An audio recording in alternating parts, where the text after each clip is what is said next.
Oi, pessoal, como vão todos vocês? Primeiramente, desculpa pela demora em postar o vídeo. Estou me sentindo melhor agora, mas ainda com um pouco de efeito, mas um efeito bom, né? Que é resultado da minha vacinação. Bom, é, vocês devem estar vendo na tela já é, a projeção do trabalho prático relacionado à sismologia, né? Eu conversei com vocês sobre a importância da sismologia em relação às investigações indiretas, né? A gente viu isso na aula teórica, porque as profundidades são muito grandes em relação a até alcançarmos as camadas mais profundas da Terra. Né? Então é necessário utilizar outras técnicas, né? Porque não temos tecnologia hoje capaz de avançar em profundidades maiores que 10 mil metros, 12 mil metros. Né? Então existe uma limitação muito grande. Então, para reforçar essa condição da importância da sismologia, a gente vai aprender aqui uma técnica. Vou fechar aqui o WhatsApp. A gente vai aprender aqui uma técnica que está relacionado com a identificação, ou melhor, a localização do epicentro de um terremoto. Tá? Então, como eu falei também na aula teórica, existem equipamentos que são capazes de monitorar o deslocamento de ondas sísmicas à medida que essas ondas elas atravessam o meio subterrâneo. Né? As ondas sísmicas são transmitidas pelas rochas, né? A partir do epicentro e ou do hipocentro, melhor dizendo. A partir do hipocentro, então, as ondas se deslocam 360 graus, no caso de um terremoto natural, né, claro, porque a gente viu também que existem é, tecnologias que são capazes de simular o deslocamento de ondas sísmicas, né, ou nesse caso, induzem, né, a formação de ondas sísmicas. Mas nesse caso que a gente vai traçar sobre os terremotos naturais que acontecem por operação da natureza, que eu expliquei rapidamente também na aula, né, durante a aula, que ocorre por conta da movimentação de placas tectônicas, especialmente nos limites de placas tectônicas, né? E um desses equipamentos que são utilizados para monitorar as ondas sísmicas, ou talvez o principal deles, né, é o sismógrafo. Então o que a gente vê aqui na tela inicialmente é um gráfico que é resultado do trabalho de um sismógrafo, né, do trabalho que o sismógrafo tem de monitorar o deslocamento dessas ondas sísmicas. Então, basicamente, é uma base fixa, onde as ondas, ao atingir a superfície, onde a estação sismográfica está instalada, ela vai então reproduzir o abalo durante a passagem das ondas primárias e secundárias nessa estação. Esse gráfico a gente chama de sismograma, né, que é um gráfico sísmico. Ele tem dois eixos, né, nas ordenadas. O eixo Y nós teremos uma marcação em milímetros, então cada quadradinho desse tem 1 milímetro. E mede a oscilação, a amplitude que essas ondas alcançam à medida que elas vão passando pela estação sismográfica. Tá? Então, quanto mais próximo a estação está do epicentro, e quanto maior a magnitude desse terremoto, maior a amplitude alcançada, né? Maior vai ser a vibração percebida pelo sismógrafo. Né? No eixo X a gente tem um tempo em segundos. Né? Então, o que que é esse tempo? O que que monitora esse tempo? Então, a gente tem dois dados importantes que são monitorados: a amplitude, que é o deslocamento do terremoto em relação à capacidade de produzir vibrações, e o tempo que demora para que essas vibrações transpassam, né, essa zona, esse local onde está localizado a estação. O tempo sempre começa de zero, né? Por quê? Porque o tempo é como se fosse um cronômetro aqui, passa a ser contado quando se apresenta anomalias sísmicas. Então aqui o sismógrafo está ligado o tempo todo, medindo, né? Então esse monitoramento normal do sismógrafo, ele pega um ruído de fundo aqui, né? Que são essas pequenas vibrações. Os sismos, como falei, podem ser induzidos, então essa base em que o sismógrafo está instalado tem que ser firme o suficiente para o menor ruído possível, né? Que é tudo, né? Um carro passando na rua, uma chuva muito forte. Então, tudo isso produz vibrações e pequenas ondas sísmicas. Então, o sismógrafo está preparado para filtrar esse ruído de fundo. A anomalia, então, é quando essa curva ele sai dessa condição normal e produz uma ação com amplitude maior do que a amplitude de ruído, né? Então, isso a gente chama de anomalia. Aqui no caso, a gente tem a onda P, né? Então, essa anomalia inicial é produzida pela onda P, né? Wave P. E como eu falei, o tempo é contado a partir da ocorrência dessa anomalia. Primeiro chega a onda P, porque a onda P é mais rápida, como a gente viu na aula teórica, conceitual. E posteriormente, né, depois de um intervalo de tempo entre P e S, a chegada da onda S, que é mais lenta, chega depois, né? Então esse tempo aqui, esse intervalo de tempo, é o que vamos precisar como um dado essencial para calcular o epicentro. A amplitude também nós utilizamos, mas vamos utilizar no segundo momento, numa outra aula prática, depois dessa. A amplitude então é utilizada para calcular a magnitude desse terremoto. Mas como eu falei, a gente vê depois como é feito isso. Então, nesse caso desse exemplo, desse sismograma exemplar aqui, nós temos aqui o tempo zero, que é o início da anomalia. A onda P passa por onde está localizada a estação, né? Até que, olha só, praticamente nesse trecho aqui, basicamente é um comportamento semelhante ao ruído de fundo antes monitorado aqui no início, antes do terremoto, antes da chegada da onda sísmica, né?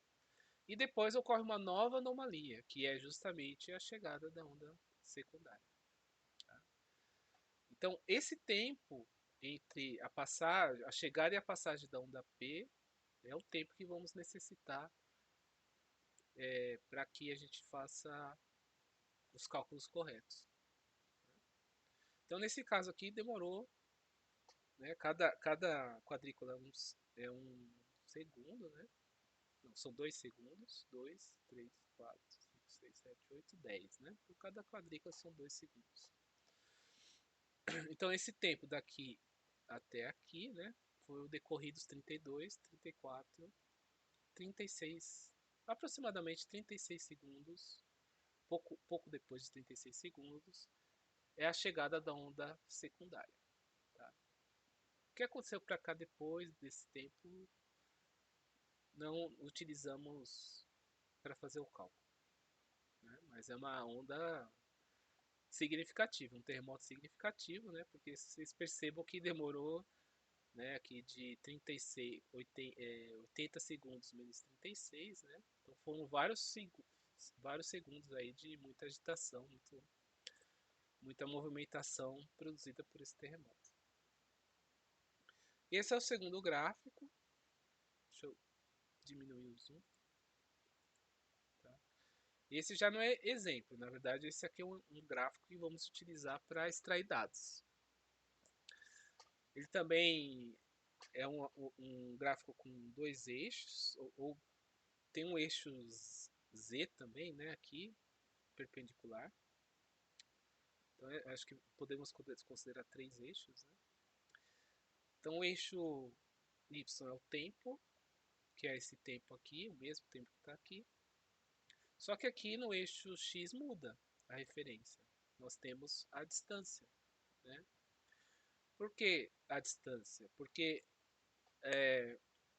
esse sismograma, essa estação sismográfica que recebeu a onda sísmica, ela pode estar em diferentes distâncias e 360 graus do epicentro. Né? Então, a primeira coisa a se fazer é descobrir qual é a distância, né, que a estação está desse epicentro. E tem uma relação direta com o tempo. Né? Então, quanto menor o tempo aqui da chegada da onda secundária, mais próximo essa estação estará de um epicentro. Né? Porque daí a viagem é mais curta, demora menos para chegar até o local onde está localizada a estação.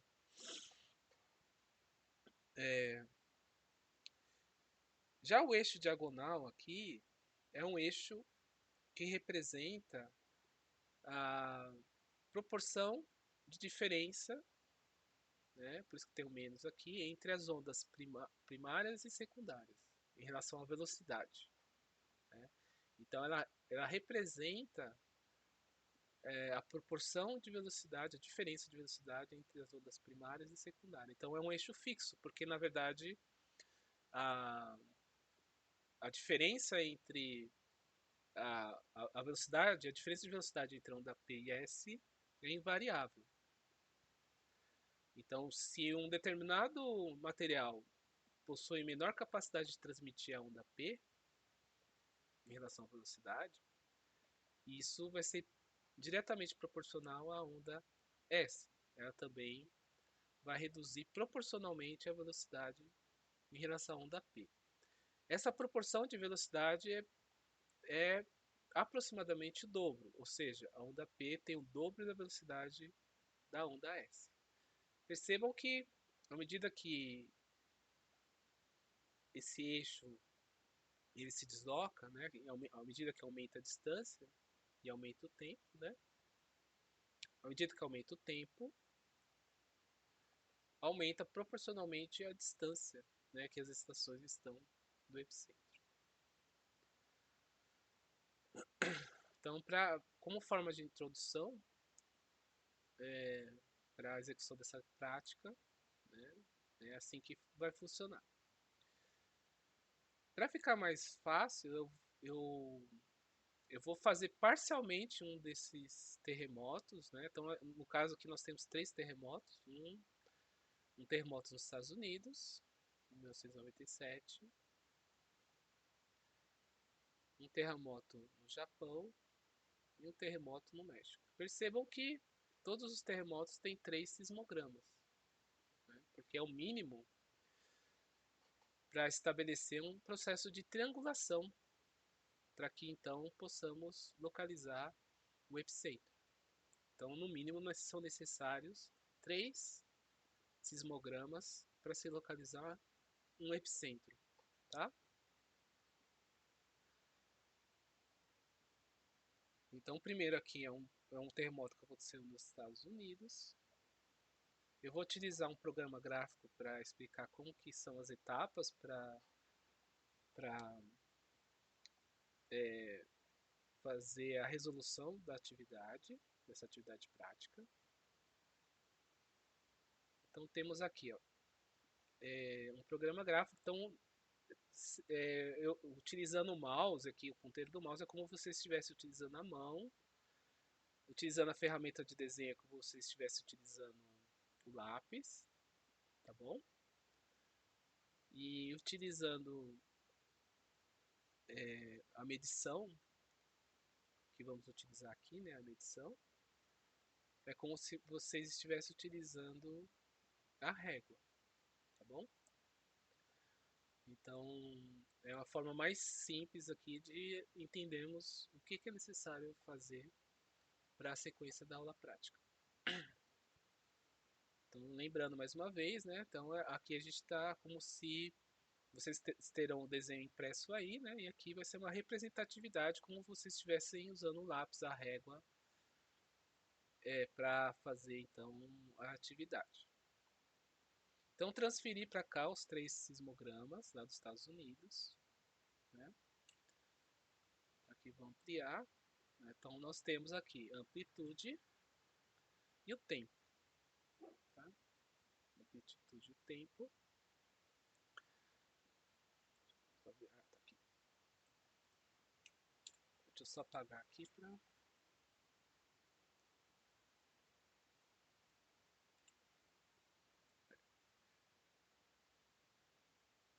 Então, a primeira coisa a ser apontado, o primeiro dado a ser coletado, né, nesse caso, é o intervalo de tempo, né, entre a passagem da onda P aqui e a chegada da onda secundária. Como eu falei, sempre partindo de zero. Então, não é necessário subtrair para descobrir o intervalo de tempo, basta anotar o tempo direto, né? Então, aqui nós temos o ruído de fundo, monitorado pelo sismógrafo, e a partir de 0 segundos, né, a anomalia sísmica. Então a gente tem a passagem aqui da onda P até quase a normalidade. Nós encontramos novo,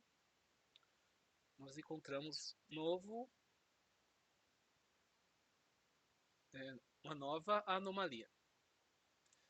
Vou ampliar aqui para a gente ter maior detalhe aonde que ocorre essa anomalia. Então, antes dessa anomalia maior em 50 segundos, a gente tem aqui uma anomalia anterior, né, que representa a chegada da onda sísmica. Tá? Aqui eu vou utilizar essa linha aqui para marcar. Vocês utilizam a régua no caso de vocês. Tá?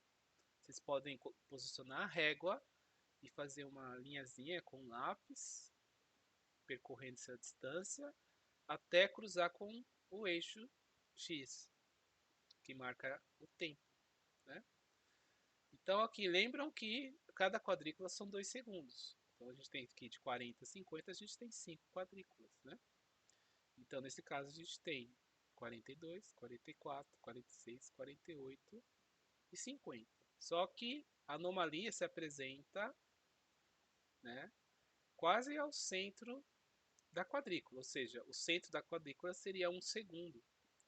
Então, como ela está antes, a anomalia está antes de 50, então colocamos que esse tempo aqui de 49 segundos. Nesse caso, vocês têm o posicionamento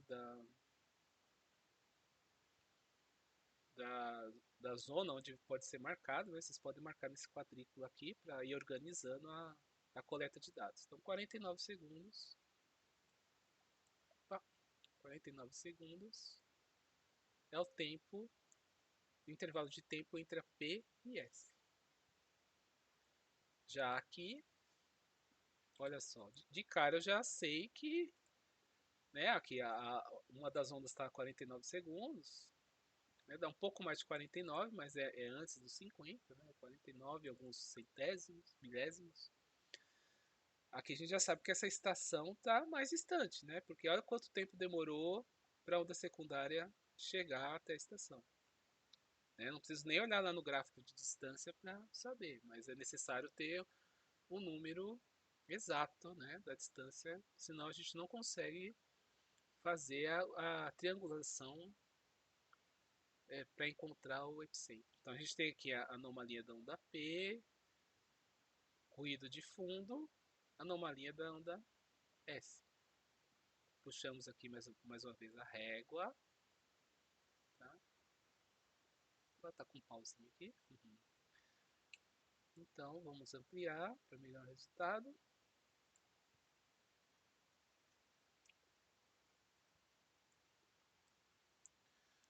Então, nesse caso, a gente tem uma anomalia um pouco acima de 72 segundos. Pode arredondar para 72 segundos. E marquem lá no papel, na quadrícula. E finalmente, o último sismograma. Onda primária aqui. Onda primária. Ruído de fundo. Né? Ela também está distante do epicentro, mas menos distante do que essa estação aqui. Puxamos a régua aqui, mais uma vez. Marcamos a anomalia da onda secundária. Aí, nesse caso, teremos 62, 64. Um pouquinho mais, né? 64 segundos. Pode marcar 64 segundos.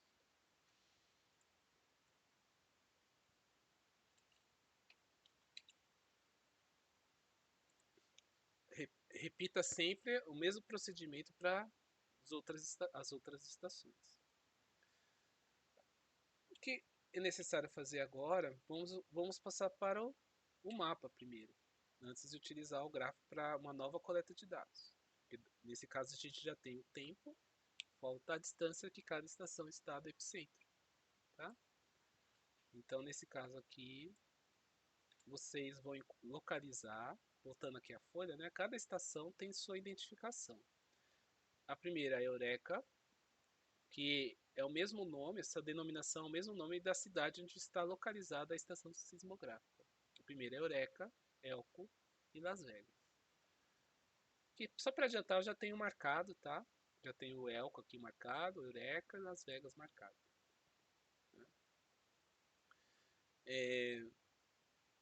Vocês vão fazer a mesma coisa, com lápis mesmo, vocês fazem uma bolinha um pouco mais forte, né? Para que vocês destaquem, né, essas cidades onde estão localizadas as estações. Muito bem. Localizei as estações, mas ainda não sei qual a distância que cada estação está do epicentro. Voltamos lá ao gráfico de referência. Né?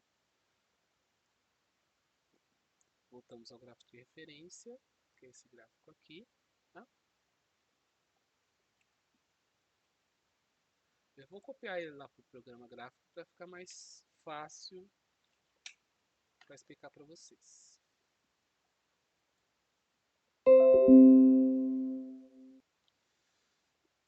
Voltamos aqui então. Vou colocar aqui do ladinho. Tem colar especial, senão não deixa. Aí. Então, nós temos as estações. A primeira 49 segundos, eixo de segundos. Aqui o tempo está mais fácil para marcar, porque cada quadrícula é um segundo, né? Porque nós temos aqui 40, a linha mais forte escura é 35. Então, nesse caso, a gente tem, né, vocês utilizando aí 49 segundos, vocês utilizando a régua, vocês marcam 49 segundos.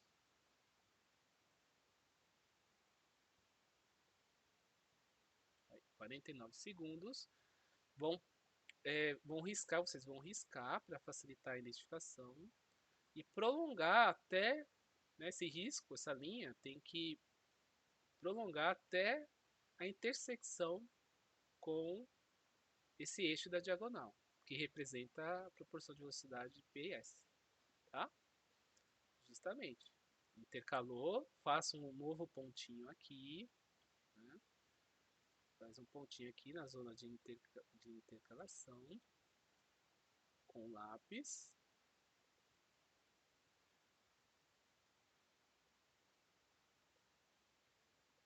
Tenta se posicionar o mais exato possível, tá? Vermelho para destacar. E com a régua, agora vocês vão fazer uma nova linha, uma nova marcação, de cima para baixo, até a intersecção do eixo X, que é a distância representativa que as estações estão do epicentro do terremoto, tá?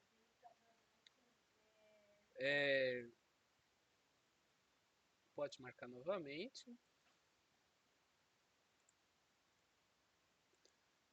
Aqui temos de 300 a 400, 5 quadrículas. Isso significa que cada quadrícula são 20 quilômetros. Né? Então nós temos aqui a de 500, aqui nós temos 480.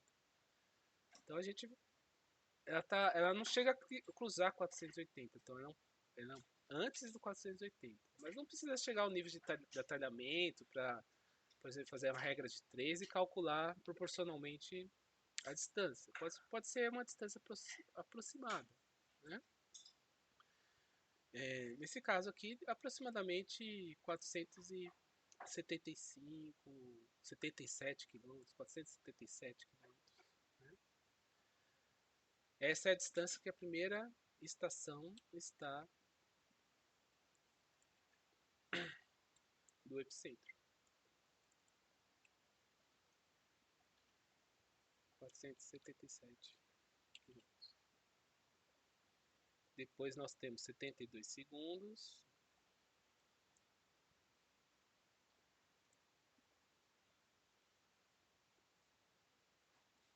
E depois temos 64 segundos. Mesma coisa. Prolonga até o eixo diagonal e faça a linha até a intersecção do eixo X para os dois tempos. Feito isso, eu não vou deixar para que vocês encontrem, tá? A distância. Eu encontrei essa aqui, vocês encontram essas outras duas. E vou voltar aqui ao mapa. Tá? Ao mapa. Primeira coisa que a gente precisa saber aqui, a segunda, né, que a primeira são as estações, a segunda é a escala. A escala aqui, nós temos duas unidades dimensionais em relação à escala, milhas e quilômetros. Nós vamos trabalhar com a unidade de medida internacional e que utiliza no Brasil também, né, quilômetros. Então vocês vão medir a distância de 0 até 400 com a régua. Então aqui a gente tem 0.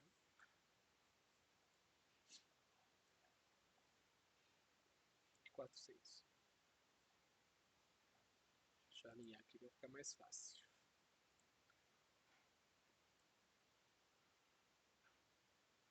Então, nesse caso, eu tenho que 6,162 centímetros equivale no papel a 400 quilômetros. Então, esse 400 quilômetros é a distância representativa da escala do mapa. Né? Então, eu tenho aqui a distância no papel e aqui a distância na realidade. Okay? Então, passamos por uma regra de 3 simples.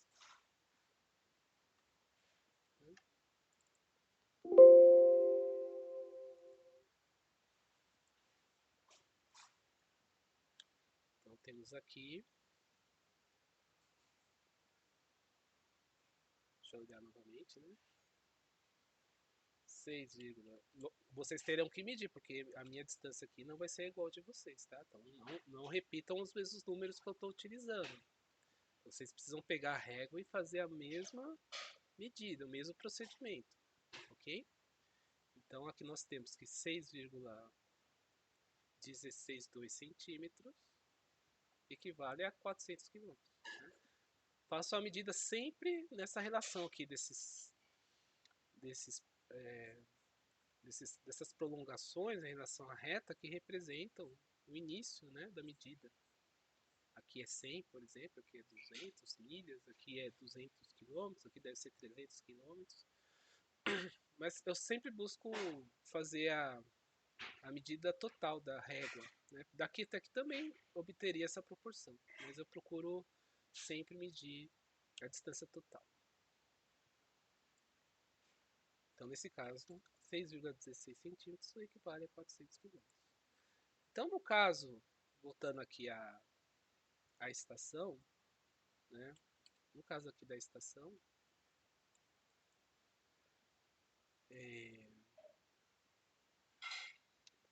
a gente tem aqui essa representatividade de velocidade, tempo e quilômetros, né, em relação aos números do espaço real. Né? Então, aqui a gente tem a distância real. Então, nesse caso, vamos aplicar a regra de 3 simples, né? Porque o que falta localizar, na verdade, é a distância no papel. Porque na distância real, que a estação está do epicentro, já utilizando aquelas referências, já calculamos. Nesse caso, 477 quilômetros. 477 quilômetros. Então, real embaixo de real, papel embaixo de papel. Então, nesse caso, o que, que nós vamos ter?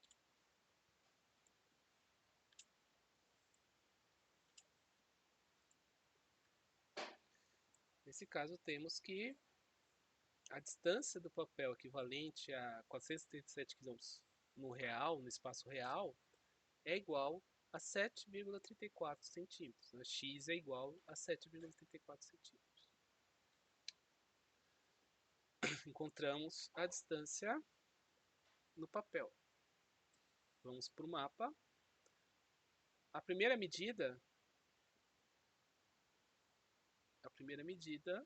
é da estação Eureka.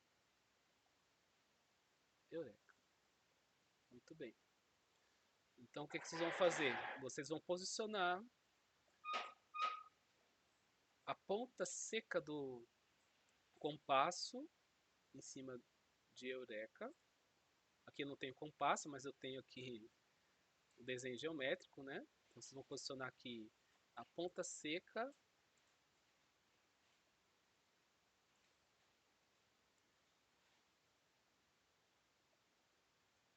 na marcação de Eureka e vão abrir o compasso para que esse compasso tenha, então, 7,3 centímetros.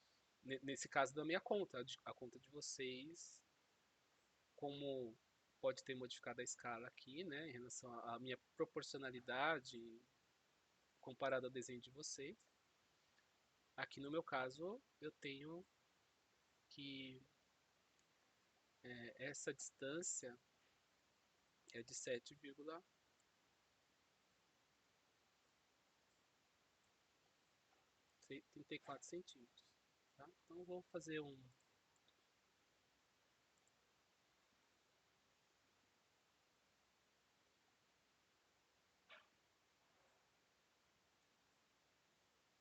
desenho aqui.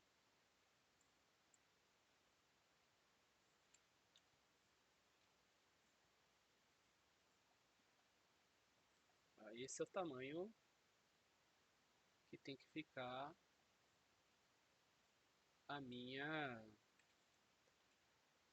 o meu círculo, ou semicírculo, né? Esse é o tamanho. Claro que ele tem que crescer 7,35 em todas as direções. Como eu não tenho compasso aqui, eu vou ajustando, né? Até alcançar essa distância para os dois lados. Deixa eu repetir aqui do outro lado.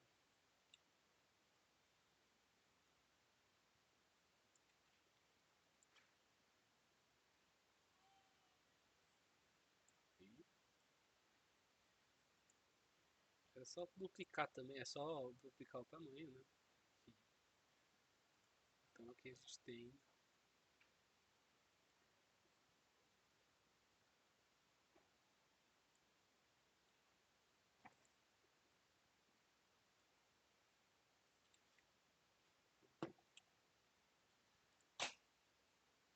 que achar essa distância também superior e inferior. Então vamos aqui tentar duplicar isso aqui.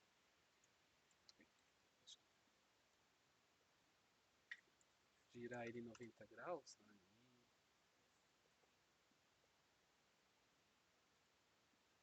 Posicionar ele no centro. E aí está. Esse é o tamanho do meu círculo.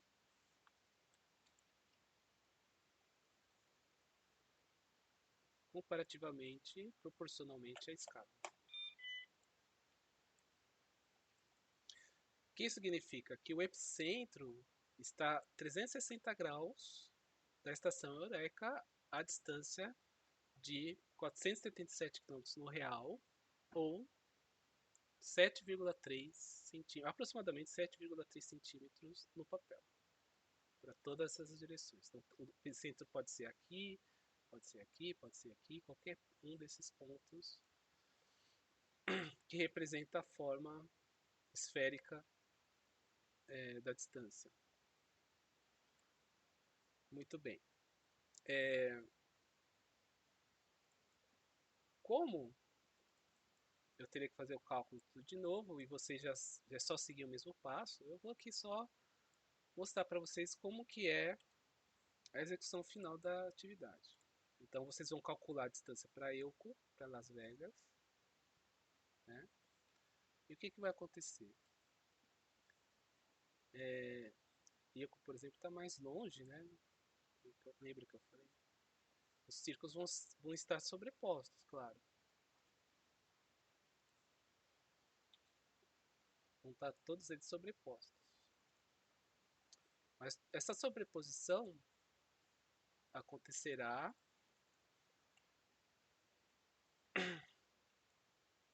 em apenas um lugar em que a intersecção